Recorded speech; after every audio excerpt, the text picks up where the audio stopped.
وأشهد أن لا إله إلا الله وحده لا شريك له إقرارا به وتوحيدا، وأشهد أن محمدا عبده ورسوله.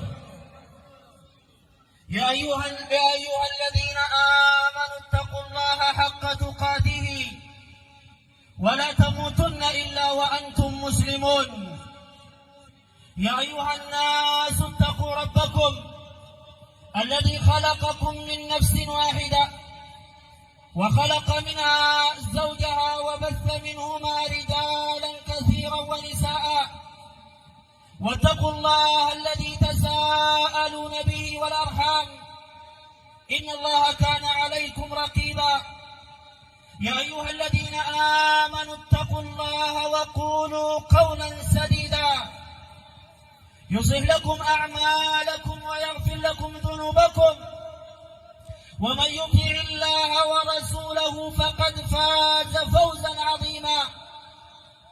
أما بعد، عباد الله، تقبل الله منا ومنكم صالح الأعمال، وأسأله تبارك وتعالى أن يتقبل منا جميعا الصيام والقيام، وأن يجعلنا من عباده المرحومين. نستهل خطبة العيد، وهو عيد الفطر المبارك، بوصايا من كتاب الله عز وجل ومن سنة النبي عليه الصلاة والسلام. وأول وصية أوصي بها نفسي وإياكم هي وصية الله تبارك وتعالى للأولين والآخرين. قال الله عز وجل: ولقد وصينا الذين أوتوا الكتاب من قبلكم وإياكم أن اتقوا الله. وهي وصية النبي عليه الصلاة والسلام، فقد وعظ النبي عليه الصلاة والسلام أصحابه فقالوا: يا رسول الله، كأنها موعظة مودع فأوصنا. قال عليه الصلاة والسلام: أوصيكم بتقوى الله. فالوصية بالتقوى هي وصية الله عز وجل للأولين والآخرين، وهي وصية النبي عليه الصلاة والسلام: يا أيها الناس اتقوا ربكم الذي خلقكم من نفس واحدة وخلق منها زوجها وبث منهما رجالا كثيرا ونساء، واتقوا الله الذي تساءلون به والأرحام. ومعنى التقوى يا عباد الله هي أن تجعل بينك وبين عذاب الله وقاية بترك ما حرم الله عز وجل، أي باجتناب المحرمات، وبالإتيان بالواجبات بما أمر الله به تبارك وتعالى. وأساس هذه التقوى هي توحيد الله تبارك وتعالى. يقول الله عز وجل في سورة البقرة: يا أيها الناس اعبدوا ربكم.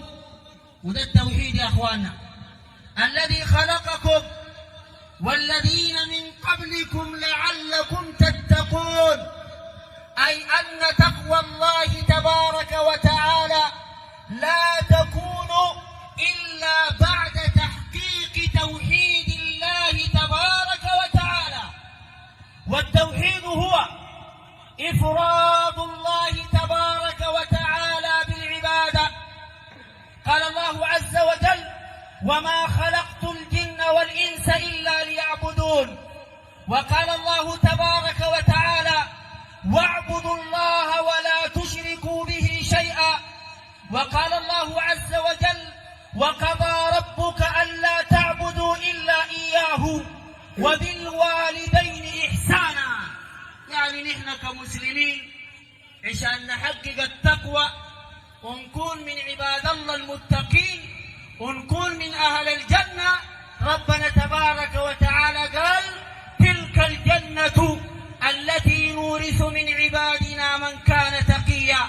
عشان نحقق الكلام ده لابد نحقق التوحيد، ندعو الله برو، نتوكل على ربنا وحده لا شريك له، ننبذ الشرك بالله تبارك وتعالى المنتشر في الأمة دي زي ما بيعملوا الصوفية الليلة.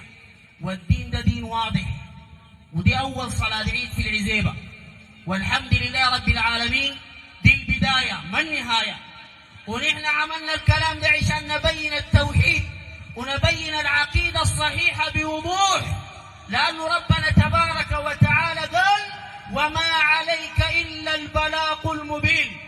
اللي بيسووا فيه الصوفية ده يهو الشرك ذاته، ده يهو الشرك. ربنا تبارك وتعالى قال عنه إن الله لا يغفر أن يشرك به ويغفر ما دون ذلك لمن يشاء ومن يشرك بالله فقد ضل ضلالا بعيدا. بيدعو غير الله، يقول لك يا البادراب تبقوا قراب، ويقول لك يا الصائم من الهداي، ويقول لك إن كنت في هم وغم فنادني يا أمير غني. والحلة دي ملانة ختمية، أنجيك من كل شدة. وده شرك يا ناس. ربنا تبارك وتعالى قال إنه من يشرك بالله فقد حرم الله عليه الجنة ومأواه النار وما للظالمين من أنصار. ويا أخواننا دي دعوة الرسل، دعوة واضحة، دعوة للتوحيد ولنبذ الشرك. ربنا تبارك وتعالى قال ولقد بعثنا في كل أمة رسولا أن اعبدوا الله واجتنبوا الطاغوت. شوف انت ما بتكون حققت إسلامك صح وحققت تقوى ربنا صح إلا تجرد العبادة لله براو. الكلام ده ما واضح. الله خلقنا وخلق السما دي وخلق الواقع، قال اعبدوني براي. لا في ركيني خلق فينا حاجة ولا في ختمي خلق فينا حاجة. ربنا عز وجل قال يا أيها الناس اعبدوا ربكم الذي خلقكم. الله خلقنا دايرنا نعبد براو. عشان كده لابد تعرفوا المعلومة دي. دين الرسول عليه الصلاة والسلام ده دين التوحيد. الله براو، ما تدعو إلا الله، ما تتوكل إلا على الله، ما تلبس حجاب. النبي عليه الصلاة والسلام قال من علق تميمة فقد أشرك. والكلام يا أخواننا عن التوحيد ما بينتهي لا يوم الدين. والكلام عن التوحيد يطول، لكن احنا عندنا إن شاء الله محاضرات في العزيبة إن شاء الله في أيام العيد دي حتكون عن التوحيد وعن تأصيل التوحيد. فوجب علينا أول وصية نوصي بها إن الناس توحد ربنا تبارك وتعالى. الوصية الثانية، لأنه خطبة العيد الإطالة فيها ما من السنة، ندي وصايا سريعة وموجزة. الوصية الثانية هي اتباع النبي عليه الصلاة والسلام. النبي عليه الصلاة والسلام قال ومن ركب عن سنتي فليس مني.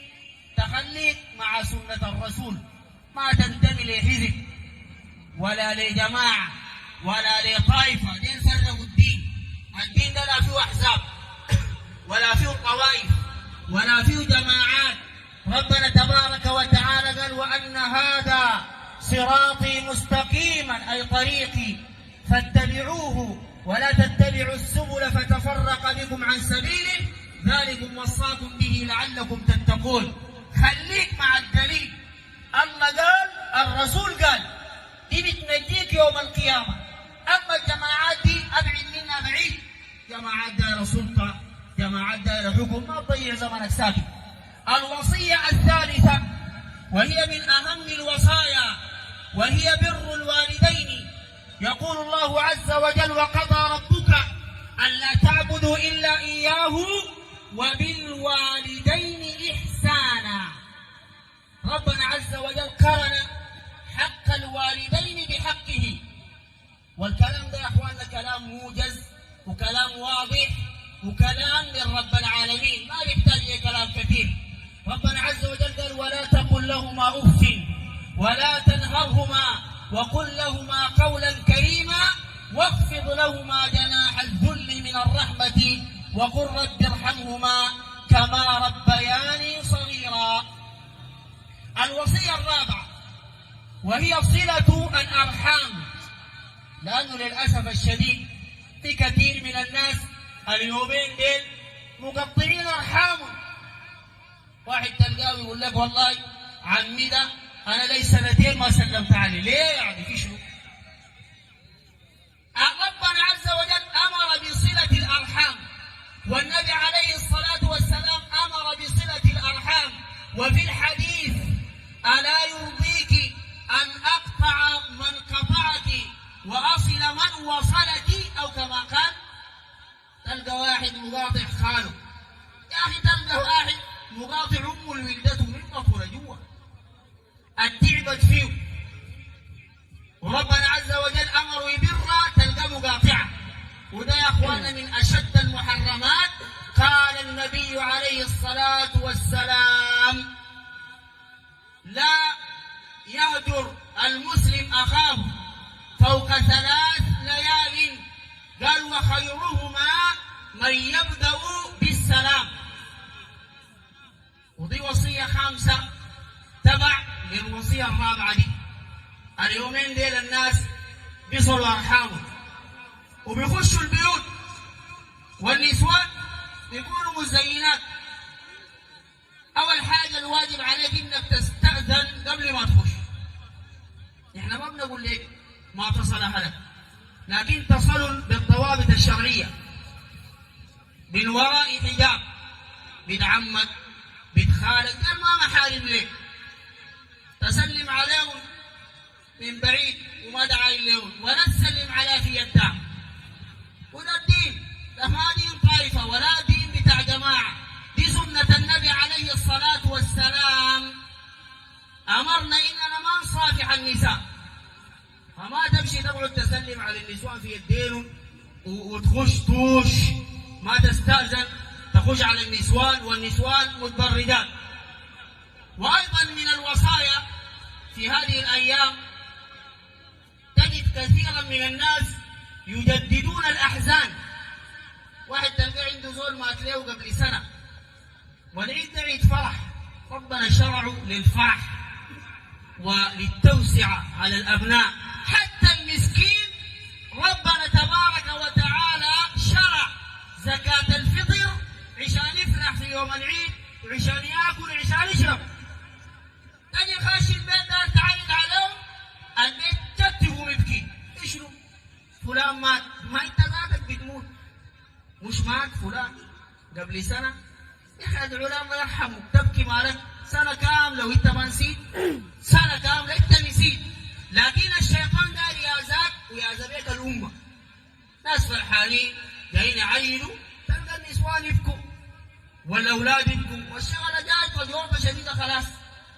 وأيضا من الوصايا في هذه الأيام، في ناس بيمشوا بزوروا القبور لأمرين. في زول بيمشي عنده زول مات، تلقاه حزنان ويدعو له ما عنده عقيدة. الكلام ده حرام. كونك تمشي له في اليوم ده وتقعد تبكي وتجدد في الأحزان حرام. وفي ناس عندهم عقيدة يوم العيد إلا يمشوا يسفوا تراب الشيخ، وده من الشرك بالله عز وجل. وإلا يطوفوا بالقبة بتاعت الشيخ. وربنا تبارك وتعالى قال: وليطوفوا بالبيت العتيق، وماشي يدعو الشيخ. وربنا تبارك وتعالى قال: وأن المساجد لله فلا تدعوا مع الله أحدا. وأخيرا الوصية للنساء، والنسوان دين والله دايرات وصايا كثيرة خلاص، لكن أنا بختصر الكلام. الوصية الأولى: تلتزموا بالتوحيد وتعلموا شفاكم التوحيد، وما تمشوا للفقراء والسحرة والدجالين، وما تلبسوا الحجبات وما تلبسوا شفاكم الحجبات. وانا قاصد الكلام ده للنساء، لانه ذيل اللي بيربوا الاجيال. يا اخي ما ممكن الوحدة تشهد أن لا إله إلا الله وأن محمد رسول الله، تلقى الشلال فقيه ساحر عراف يدعي علم الغيب.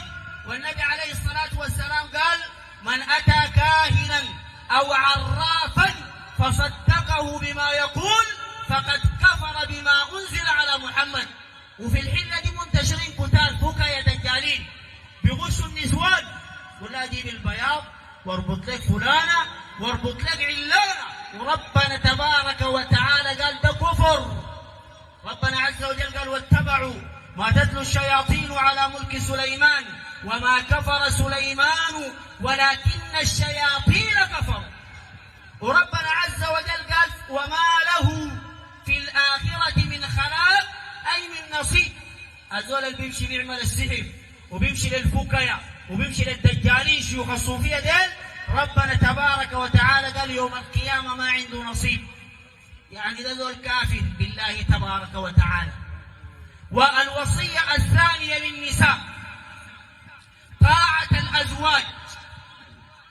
النبي عليه الصلاة والسلام قال: ولو كنت آمرا أحد أن يسجد لأحد لأمرت الزوجة أن تسجد لزوجها لعظم حقه عليها.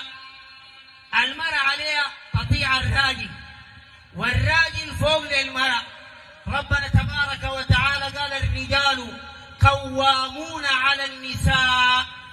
في نسوان خاتات نفس مع الرجال فوق، الكلمة بالكلمة، بس الراجل ما يقول حاجة. يا مرة ما تسوي الكلام ده، تقول لي بسوي. وفي نسوان خاتات نفس فوق للرجال، وده كله حرام. ربنا عز وجل قال: الرجال قوامون على النساء. الرجل قيم على المرأة فوق المرأة، هو الذي يأمر وهو الذي ينهى، ودي شريعة رب العالمين. والبيت يا أخواننا ما بيستقيم إلا بالطريقة دي. أسباب الانفصالات وأسباب الطلاق وأسباب المشاكل في الأسر، السبب الأول النسوان بيخطوا نفسهم مع الرجال، وفي نسوان بيخطوا نفسهم فوق للرجال، ودي وصية للنساء. المرأة دايرة الجنة بطاعة الزوج بعد ما تؤدي الواجب عليها من التوحيد والصلاة والصيام وأركان الإسلام وغيرها من الواجبات والمستحبات، عليها بطاعة الزوج. وأيضا الوصية الثالثة للنساء أن يبتعدن عن التبرج، خاصة في هذه الأيام، وأن لا يبدين الزينة إلا للمحارم، وعليهم يرتدوا الحجاب الشرعي النقاب. لأنه في نسوان تلقوا لابسات نقاب لكن ما شرعي، تلقى العباية ضيقة ومزركشة وخفيفة وهي زينة في نفسها.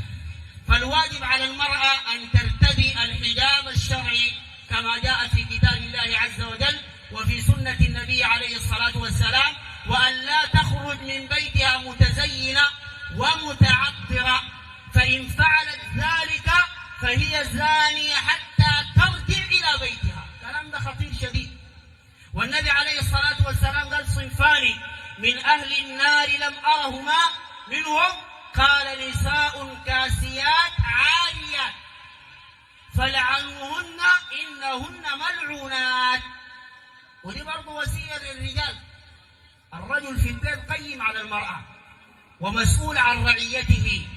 المرأة تلبس صح بأمر من الزوج، البيت في البيت تلبس صح بأمر من الزوج.